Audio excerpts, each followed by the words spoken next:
right. Well, we are at 11:31, so we will get started. Um, Thank you everyone for joining us today for our webinar on how to apply to grad school at Waterloo. My name is Carrie Huber, and I'm the Manager of Graduate Marketing and Recruitment with Graduate Studies and Postdoctoral Affairs. And I'll be your host today, and we'll also be moderating the Q&A.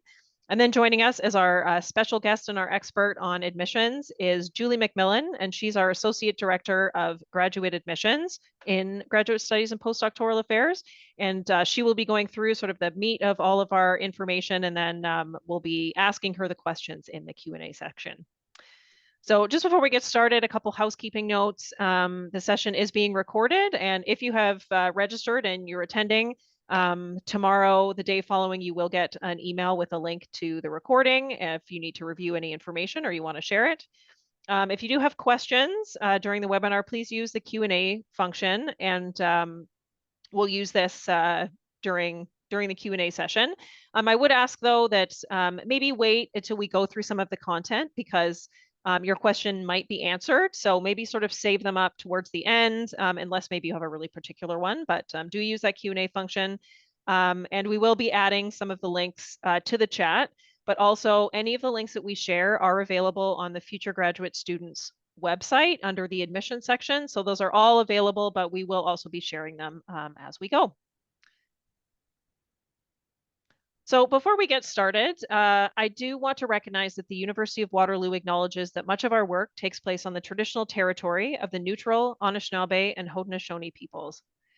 Our main campus is situated on the Haldimand Tract, which is the land promised to the Six Nations that includes 6 miles on each side of the Grand River. Our active work towards reconciliation takes place across our campuses through research, learning, teaching, and community building, and is coordinated within the Office of Indigenous Relations. We actually just opened a new Indigenous outdoor gathering space on campus, and that's the photo here on the right, and it's a representation of the continuous presence of First Nations, Métis, and Inuit on this territory. And it's meant to teach, celebrate, gather, and bring awareness about Indigenous peoples and cultures, and also provides an outdoor classroom setting for education, and also a nice community gathering space as well. So today what we'll cover is we'll go over some programs, application deadlines, admission requirements. We'll talk about finding a supervisor, references, reference letters. We'll review the online application process, as well as our application review timeline, and then how to check your application status and admission decision. And then we will jump into the Q&A. So before we get into some of the application and admissions info, I wanted to draw your attention to some new content that we've recently launched on our Future Grad Students website, and this is our Grad Guide blog. So it features articles and insights, tips, and real stories from Waterloo students and grads.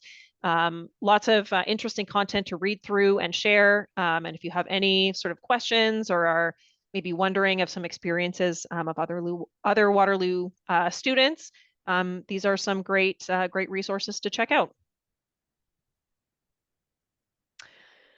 So just to start off, want to make sure that everyone is aware of generally what our application deadlines are. Julie will talk a bit more about these, but most of our programs for fall 2026 do have application deadlines that are either in January or February 1st. Now, if you want to know, if you know specifically the program that you're interested in, make sure to visit the program page, which you can navigate to from the program pages section on our Future Grad Students website, which we will be putting in the chat. And so there you can either navigate, you can search programs alphabetically, you can search by master's or PhD programs, you can search specifically for online programs. So there's a whole bunch of different ways that our programs are organized.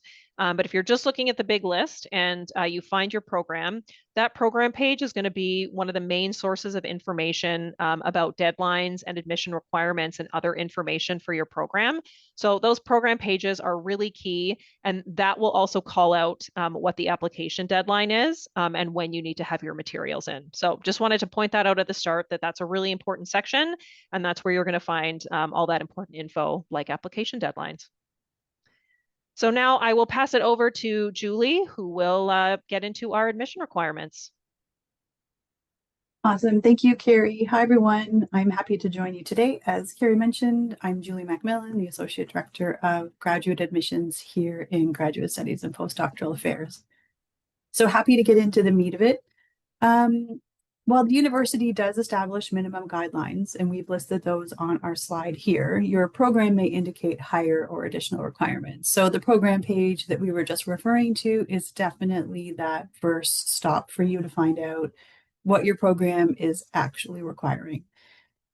So most programs will have about a 75 to 78% admission requirement for master's programs, and usually about an 80% admission average or higher for doctoral programs. Again, if you visit the program listing, you will be able to see what is required on that specific program.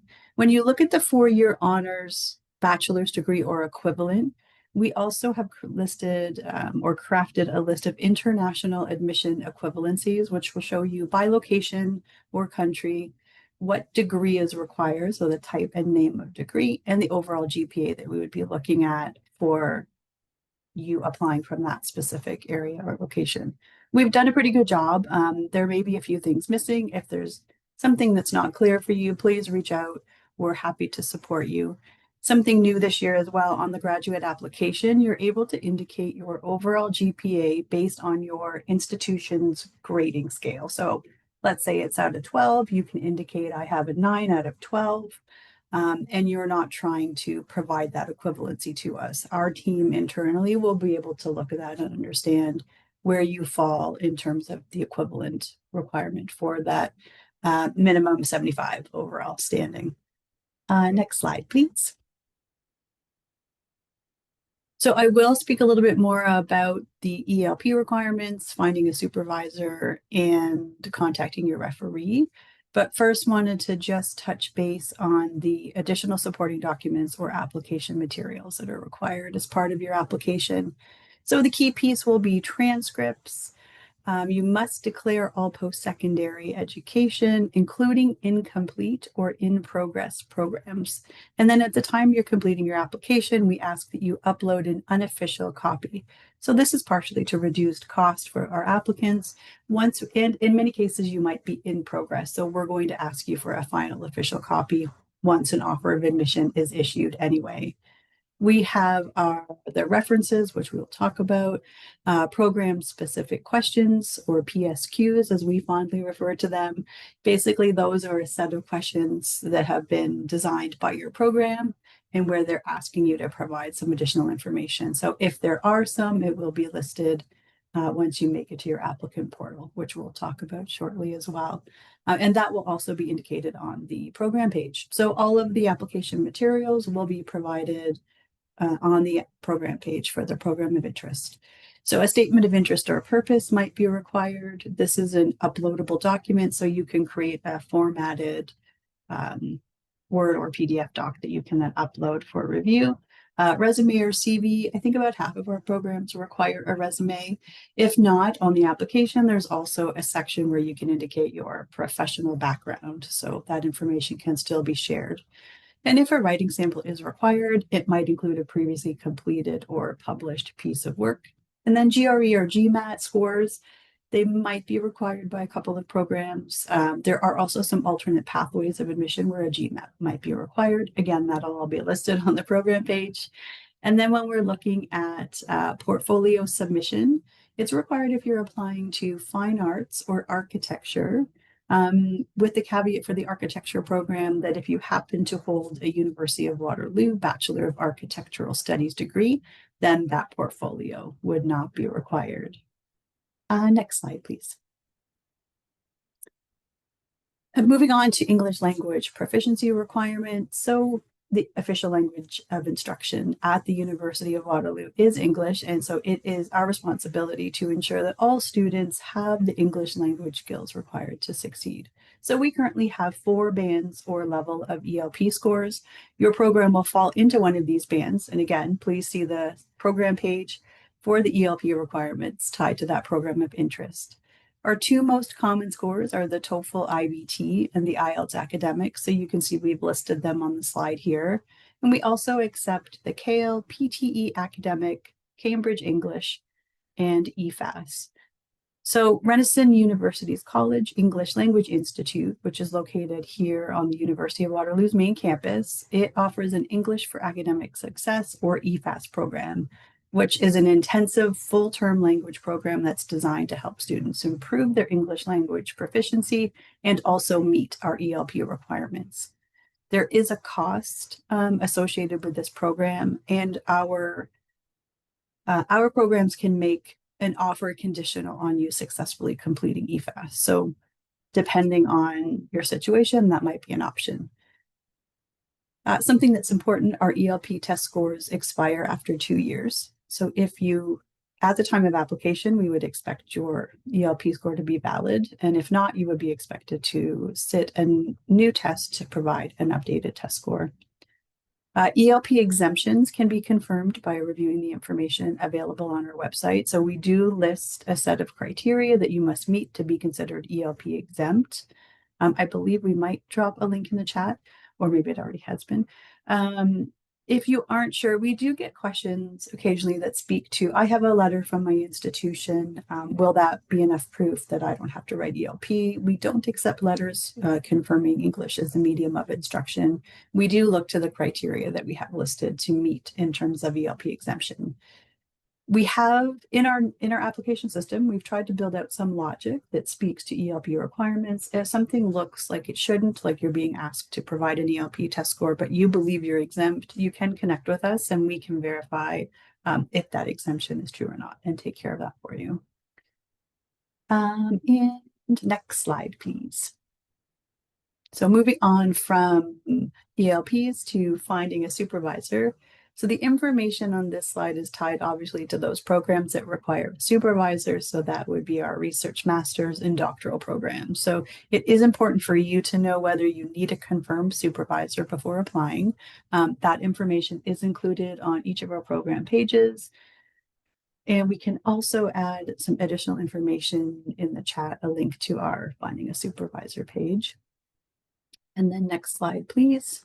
And we'll just talk a little bit more about identifying potential supervisors. So we encourage you to visit the department website.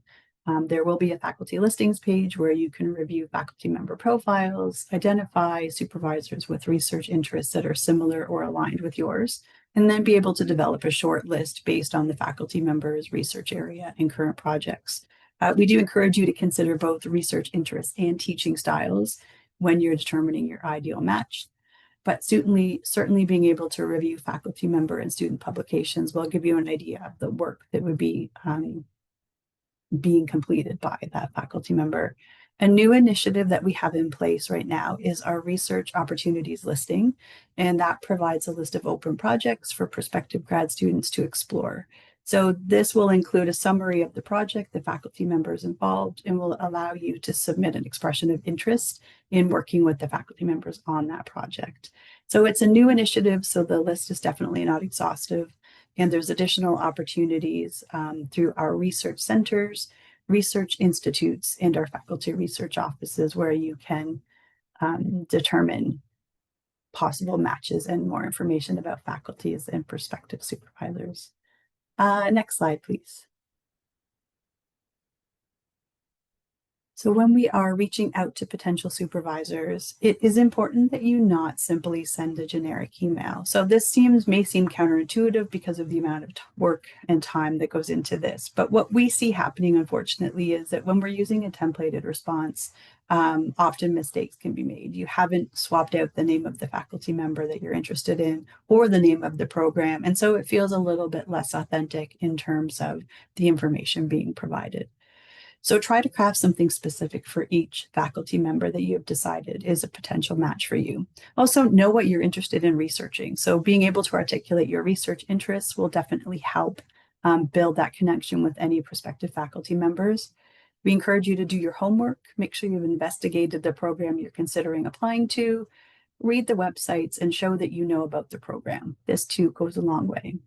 And know who you're writing to. Does their research align with your interests? And will they see you as a colleague who can help with the research that they are working on as well? Another great place to understand faculty members' research areas is Google Scholar. Here you can read abstracts from their research publications and learn about their area of research. Also, we encourage you to be mindful of their time. Open the door to further discussion about possible supervision over email, and then meet in person if possible, or use one of our great tools, Zoom, Teams, lots of ways to connect these days virtually as well. And finally, be concise. You'll have a more considerable impact if the information shared is to the point. And next slide, please. Moving on from finding a supervisor to selecting a referee. References are an essential part of your application to Waterloo. So your referees will be completing and submitting a confidential online reference form and letter. Again, our program page for the program of interest will give you the number and type of references that are required for that program. We have the two types of references listed on the slide here. I'm going to go over what those are and what we would be expecting you to provide for each of those two types.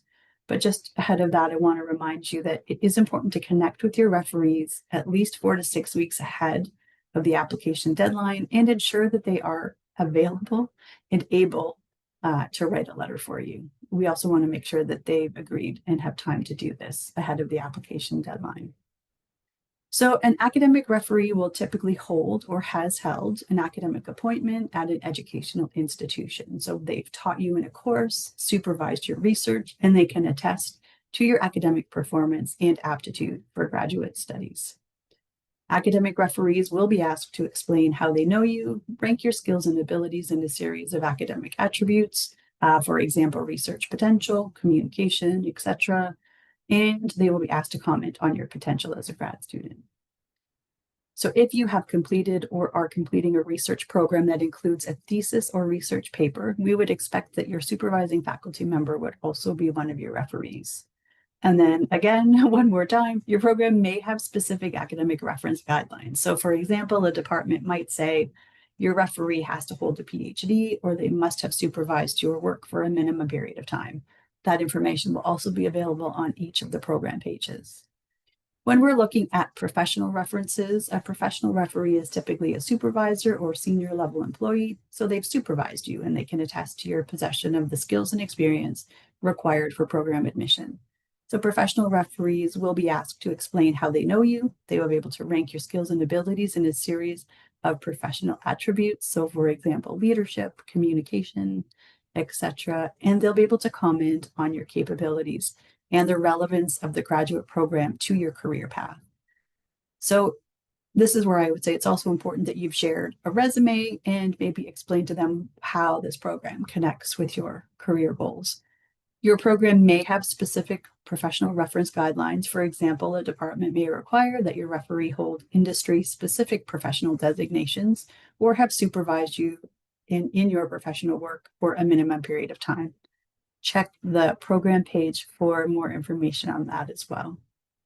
Other important information as it pertains to references and referees. So references from family members, friends, students, former or current classmates, employees and colleagues, and or teaching assistants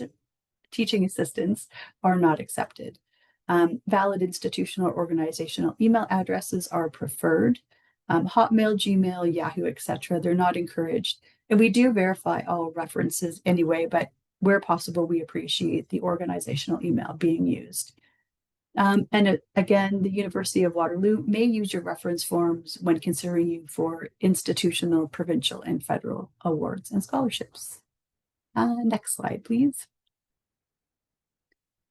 So when you are connecting with a referee and asking them to support your application with a reference letter, while it may seem obvious, I think I mentioned this earlier, it does need to be said. You have to make sure that you've asked them and that they are willing to be a referee before you indicate them on your application.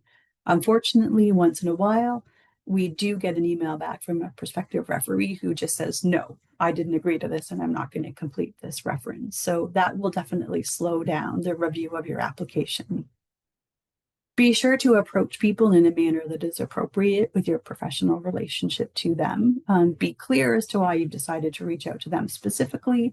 Ask them face to face if you can, but if you have a traditional way of communicating with them, like maybe via email or popping in during office hours, definitely use what works best and use what is your common connection with them. Be sure to leave lots of time. So we know that faculty members and others being referees are busy people, and filling out reference forms will take time. It's also possible that you're not the only person who's asked them to be a referee. So ensure they understand the submission deadline, give them at least that 4 to 6 weeks notice, and then provide them with a copy of your academic and professional background. So they'll be able to craft a more robust letter if you ensure that they have a copy of your transcripts, CV, or resume. And you can send a gentle reminder a week ahead of the deadline if they still need to submit your reference letter. I can show you this in the portal image that we have, but the portal, the applicant portal that you will have access to once your application has been submitted, allows you to send reminders to your referees. So while we ask not to bombard them, you can certainly be meaningful in how you might send out a reminder. And then finally, we encourage you to thank them. So send a quick note as a thank you, and follow up with them to let them know if you were accepted into the program. And next slide, please. And then here's a quick overview of where we are in the process. I won't read through all of them, but these are the steps kind of that we've covered. If we can just pop on to that next slide. Okay, so starting with completing your online application. When you create an account, you will need your name, email address, and date of birth. Once you are logged in and have access to be able to complete an application, you'll need to provide your personal information, address, academic background, test scores, your professional background, and your referee information. When you've entered all of your information, you will be reading and signing an applicant declaration, and then you'll be able to do a review and submit. Once you've submitted, you'll be directed to the applicant portal where you can pay the application fee. And unfortunately, we don't provide application fee waivers. And then if we can pop on to the next slide, give you an overview of what we can do in the portal. So once you have submitted your application, you will have access to the applicant portal. This is where you'll pay the application fee, work through uploading your documents. You have access to account tools. And this is where you have access to do things like send reminders to your referees and track the progress of your application. So if we can actually pop onto the next page, I will show you a screenshot of the applicant portal. So at the top, you can see the name, your name being your applicant name. It's blurred out right now. This is just a test app, but still didn't want personal information shared. So it'll show your name. It'll show the program and the term of entry that you have indicated. Just below that, we have an application selector. So you may have started more than one or submitted more than one application. And so you can toggle between them in the application selector section. From there, if you wanted to start a new application, you can also return to the home screen and start a new application. The account tools are where we've been able to give you access to make updates, request changes, contact your referees, sending reminders, and you can even make a change if you needed to replace a referee. And then looking below that, you can see that there is a contact box where it will show you the program information. So you can see who your program contact is and their email address, and then who to contact in graduate admissions as well. So that email address will change, but you can easily reach out to whoever's on there, and we're happy to support you. When you move to the top of the portal, you can see sort of a welcome message. There's another link to an email address in there as well, which is the applicant support team. And then below that is the application tracker. So this shows you where your application is in the review process. So it moves from awaiting payment to awaiting materials, to under review, and then to decision made. So once a decision has been made, you'll receive an email saying there's been an update to your portal. Please log in and have a look. And then there will be a decision and a letter that you can open. Right now, this is set to the application checklist items. So if an offer was made, there would be a next steps checklist, which would be the conditions of admission attached to your offer. So you can see here, you're able to track the status of your application materials and documents. Everything flips from awaiting to received once it's been submitted. There is a slight delay. Rules have to run in the background once you've uploaded a document or provided answers to questions. So don't panic if you don't see the flip right away from awaiting to received. It will happen. And then in the transcript upload section right now, this is showing just a list of transcripts that have been uploaded. So you can see the name and the date. If you hadn't uploaded everything yet, there would be a little drop-down menu where you could select the name of the institution and then select a document for upload. If you need to make changes to application documents once you have uploaded them, you can use the Manage Applicant Documents section on the account toolbar where you can actually pop in, and if you've uploaded something like a resume and need to replace it, you can upload a new copy. And then we will see both copies, but when folks are reviewing it, only the most recent copy that's been received will be available to the reviewers.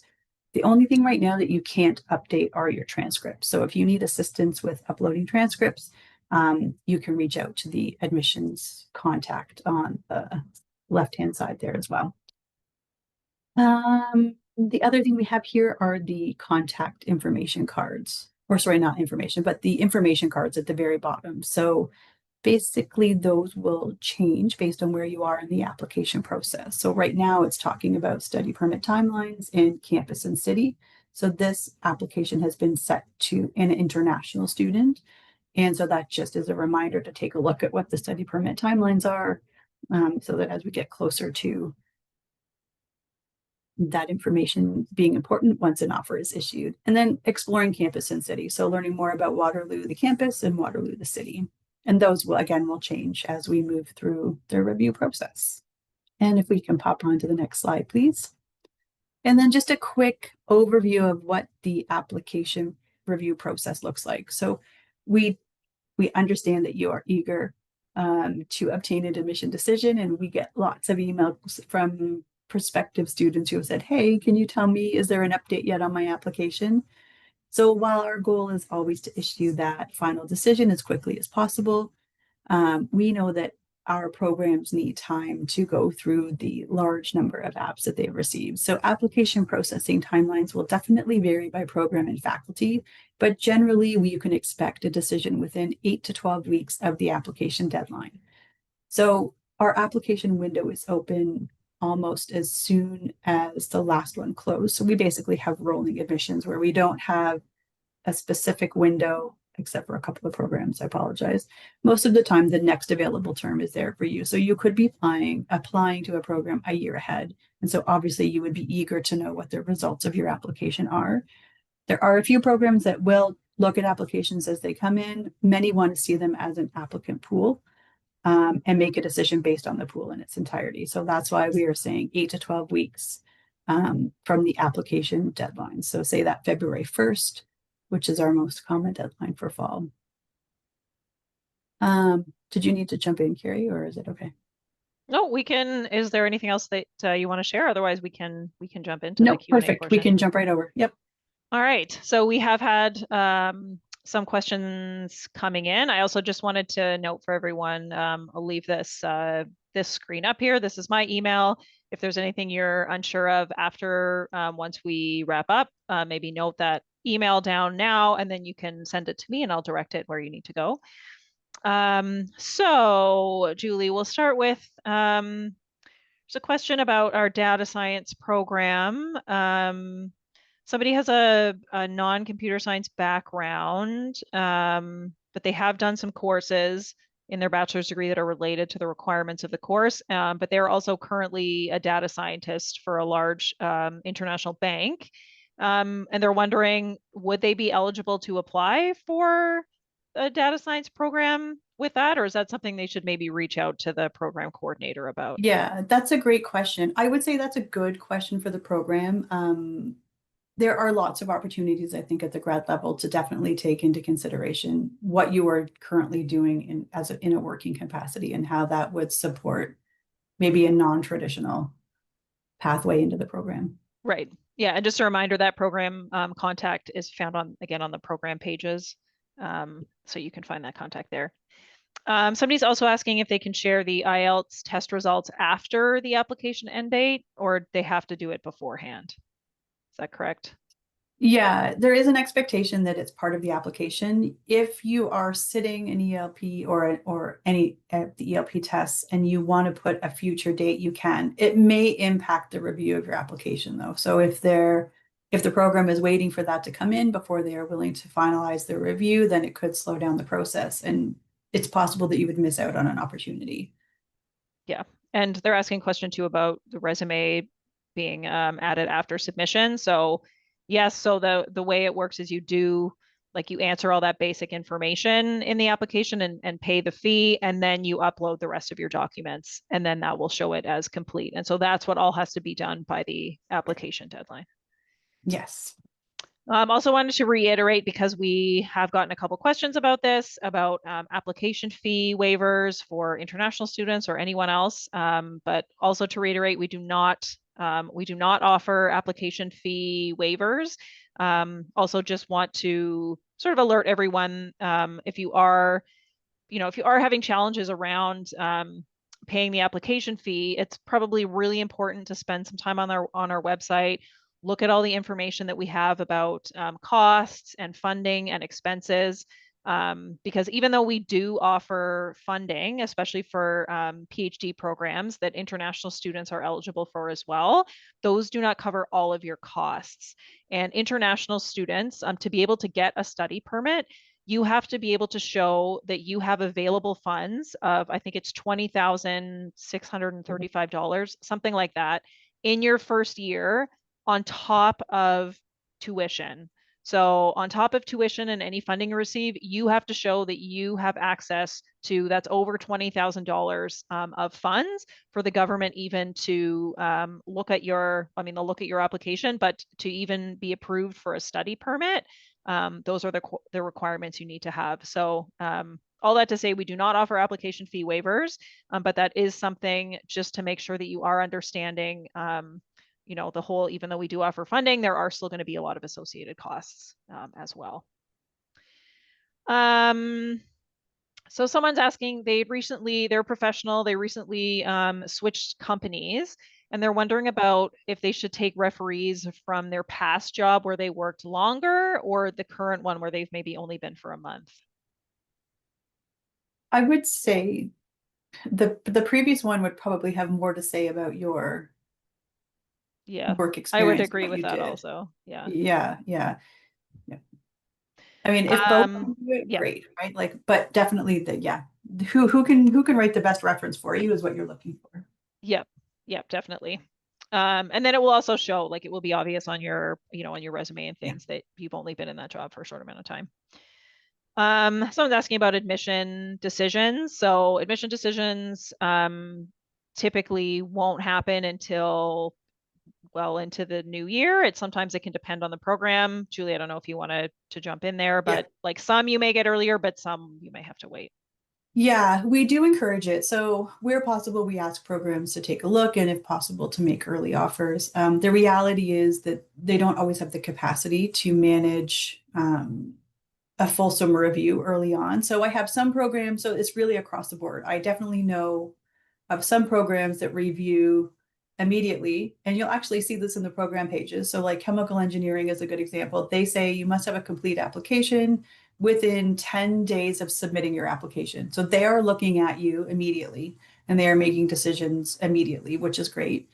We have other programs where they are looking at it, please make sure you've submitted all admission documents by a date, which is, I think, a week ahead of the application deadline or 2 weeks. So that gives you an idea that they're not looking at their application until the actual application deadline, which is why we say probably 8 to 12 weeks processing time from the application deadline itself, not from when you've submitted your application. Right. Yeah. Thanks, Julie. Just looking through lots of questions about supervisors, which we do get a lot of. People wondering, they're saying they're having trouble. What happens if they don't find a supervisor? Should they still apply? And wondering how they find out if their program needs one before they apply. So sort of packaging a few up in there. Yeah, for sure. So on the program page, and biology is a great example. I'm going to actually pull it up so I have the wording. But it has a specific statement where we know that they're asking you to submit or to have connected with a faculty member ahead of time. So it says, before applying to the program, students are strongly advised to establish contact with potential supervisors. It's good strategy to identify whether the potential supervisors that students would like to undertake research with have available positions and funding. And so biology is one of and there are a few in science where they definitely want you to have made that connection. There are a huge amount of programs that are simply happy for you to have listed a prospective. So on the application, you have potential supervisor 1, 2, and 3, and it's expected that that is in order of preference. So once you have indicated those, many programs will say, great, we see you've listed 3. We're going to give those faculty members first right of refusal to have a look at your application and see if you're a good match. And then if those 3 say, no, thank you, they'll actually open it up to the department or school as a whole, so that anyone who might be taking new students that year will have an opportunity to review your application. So there's still a good chance of finding a connection. The trick is, you have less to do with it then. So I think it's important, if you can make those connections ahead of time, it's important for you to know if it's a good fit as well. We joke sometimes that, especially in a PhD program, that's a serious relationship you're getting into to 4 to 5 years, and you need to be able to work well together, and it needs to be a good fit. So you being able to make contact ahead of time is a good option. And if not, once you have your offer letter, making contact with that faculty member to get a sense of what you'll be doing with them, you're welcome to do that before you accept as well. Thanks, Julie. So question about referees. Are referees expected to submit a reference letter or fill out a reference form? If it's a letter, are they expected to upload it, or is that done by the applicant? No, our reference system, our references that are supplied by our referees are considered confidential. So we send them an email once you've indicated. So basically on the application, you fill out the referee information. In the application as it is now, you can save for later or send to recommender. If you send to recommender, it's gone. So it's now available for your referee to fill out the form. We have a set of questions that they have to complete, and that speaks to your abilities and skills. And then they also upload a letter. Great. Thanks, Julie. So we have had a couple of questions. Some of them I've been answering them in the background about funding opportunities for grad programs. I'm just going to post in the chat here the link to our funding page. So this is kind of where you can start, and then you decide which stream and type of program you're in. If you scroll to the bottom of that page, there's also a link to a recording of a funding session that we did just a few weeks ago. So that's a similar type of webinar. This was with our Associate Director of Graduate Awards and Scholarships. And so she is presenting all of the relevant information about funding, and then we do a Q&A. So that's worth watching as well. So please start at that page, and then also check out that webinar as well. All right, they want to apply to the Master of Quantitative Finance, but they're in the UK, their program's only 3 years long. They want to apply to get their master's at the end of their second year. It'd be really hard to get work experience other than internship. Would research projects be okay instead, or would the lack of work experience be a disadvantage? In terms of the MQF? MQF, yeah. I don't Are know if they you want to asking pull for that page work up. experience? Yeah. Yeah, it's, again, checking that program page. I mean, Julie will jump on there now, but you can also email the program contact directly if you're not sure. So they're not asking for work experience, but they're asking for a strong background in quantitative methods. And it may be math, stats, actuarial science, computer science, economics, engineering, physics. So they're less concerned about the work experience in this program and more concerned about your background in quantitative methods. And also from the UK, a 3-year degree is acceptable as the equivalent to our 4-year honors bachelor. Okay, thanks, Julie. Yeah. Someone's looking to apply to the MEng program, but they're not sure if they want to do co-op or not. Wondering if there's a way to decide this after admission. Yes, often there is. Correct, Julie? Like if they apply There to the is, yeah. non-co-op stream, they can often transfer into the co-op stream. Yeah, it is possible. You may want to confirm that with the program. I know that Mm. when our engineering programs initiated their co-op option, it became really a lot of the applications moved into that area. So they are limited in the number of students they can enroll in a coursework program. So I think it might also just be good to check if with that program that they are willing to do it. I mean, from a purely can it be done perspective, yes. Are they able to, and will they do it internally? Like, will that program themselves say they will do it? I would just double check with them to make sure. Yep, that makes sense. Thanks, Julie. Someone wondering, for mature students, are there alternative application pathways or somewhere where they can maybe discuss their options as a mature student? So that's a great question. We don't have a standard alternative pathway for mature students at the graduate level. That's partially because what we do a lot of what we call gray zone admissions and admissions where in graduate admissions where there are many factors that can be taken into consideration. So you're welcome to reach out to Carrie and she can share your email with me if needed. Some of our programs have an alternative pathway built in, but they're quite specific. So I think MPACS is a great example. And theological studies has one. And so wherever possible, we do ask applications to provide that. I'd love to understand what type of alternate pathway you might need, and is that actually what you need, or can we just have you apply with some additional information to the program to make it more feasible for you? Awesome. Thanks, Julie. Mhm. I was just typing the answer to this one. Somebody wondering about if they have a low GPA, can they get in? You really need to meet those minimum admission requirements. That's all we can really say about Yeah, that, unless you have anything else to add, Julie.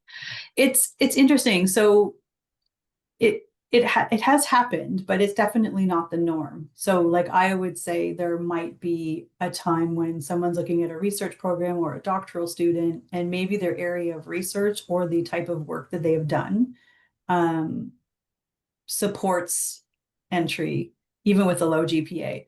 So if you look in our academic calendar, we do have three defined pathways, one being probationary, and this is only for master's programs. So if you don't meet the minimum admission requirements, the program could choose, and there are no guarantees, they could choose to make you a probationary offer. So usually what they're looking for is a specific average in your last year that is significantly higher than what we would expect, or work experience 3+ years that is directly tied to the program that you're going into, where they can show that your skills and experience would make sense. But that's at the discretion of the program. So if it's a bit of a challenge when you're looking at an applicant pool to say, we're going to look at the top candidates and then we might get to the lower candidates. And then depending on where they fall, we might be able to make a probationary offer.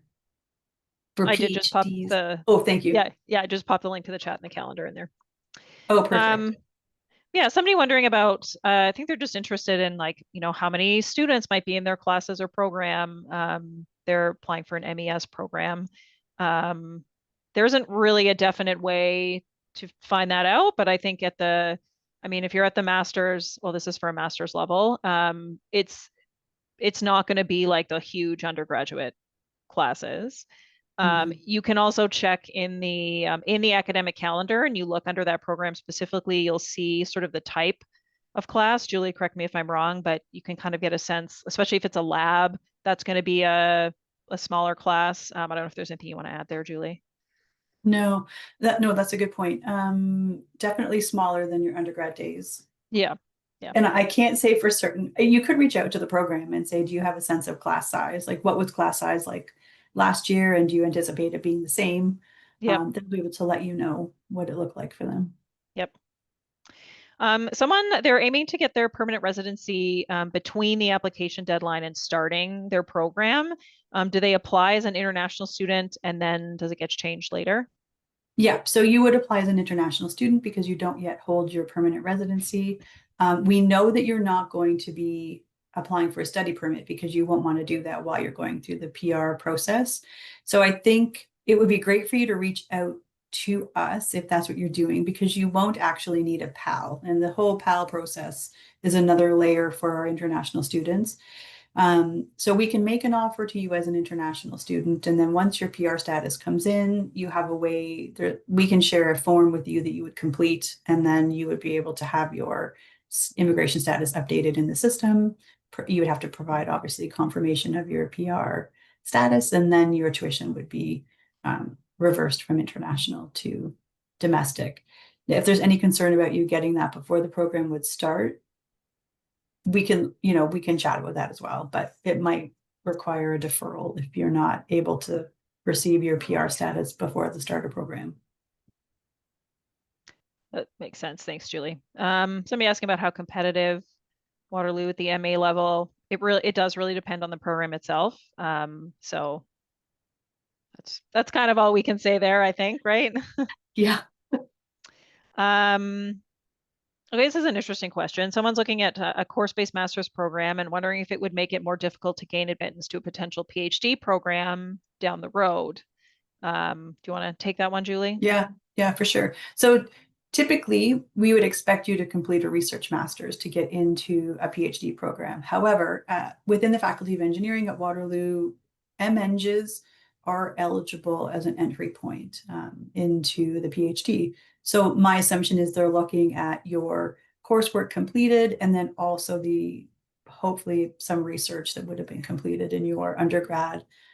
Most programs are looking at the completion of a research master's, or that you are going direct from your bachelor's into PhD, and that there is a research component that you've completed at the bachelor's level. Thanks, Julie. This is another interesting one here. Someone is looking to apply for an MEng program, but they don't have an expectation of sort of to shift their career necessarily. They just want to do it for the enjoyment and learning. But they're like wondering if that might weaken their application. No? Okay. No, not at all. And then how strong is their future career potential? Hold on, how strong for graduation? Well, I think if you don't want to switch careers, then it doesn't really matter. But if you do, it definitely is helpful. I think our MEng graduates are quite successful generally. I don't know if you want to add anything there, Julie. Yeah, agreed. And I know too, depending on what your interests are, they're within management sciences, they have an online version of the program that is actually taught by industry folks in industry versus folks on campus. And then I believe in engineering, the electrical and computer engineering department also has an online program that is tied more specifically to those that might not be wanting to change career. But definitely, yes, if you're looking, depending on what you want to do, you're obviously going to align this master's degree with the thing that you hope to be able to do, and that it would make sense for you moving down the line. But it's definitely a good way to support that change. Yeah. Someone's asking, they've been in Canada for 2.5 years. Do they still need to do the ELP if they're applying for a master's program? Technically, yes. It's 3 years work experience in Canada. Yeah. Should someone be concerned their GPA is an 80% and admission requirement is 78%? They're just wondering, should they be worried about that? I would say, you meet the requirements, so. Yeah, you actually exceed the requirements. So again, and it's, I think too, there's this fear that if my GPA is all or nothing. And while that's a component of the application review process, there's more to it than that, especially when you're looking at grad. So I do appreciate our programs are looking at, in some cases your undergrad marks, but also what are your referees saying, what work or volunteer work, professional work, internships, what else have you done that might make your application the right fit for that program? And if you've done research work, is that research unique, and does it fit with a really niche project that might be ongoing? Right. Sort of sticking with the GPA theme, if someone does have a low GPA, is there an opportunity to do some bridging courses to reflect their ability? So we don't have a bridging program. If they wanted to on their own do some courses, the program could take that into consideration. So I think you should really understand the program requirements and possibly connect with the program if they're able to support you and just say, what would make sense? What would show you my ability to succeed? Are there a set, few courses that if I could show you that I'm doing well in, that you would afford me an opportunity in the program? Yeah.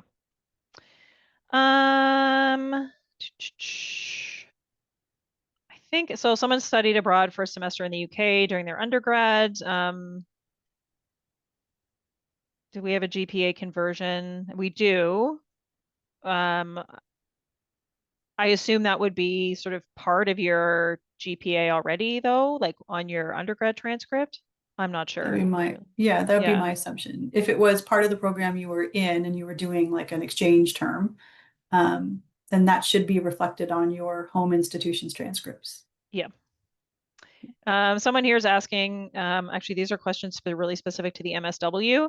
I would suggest the person asking this question, please reach out to the program coordinator, which their contact is listed on the program page.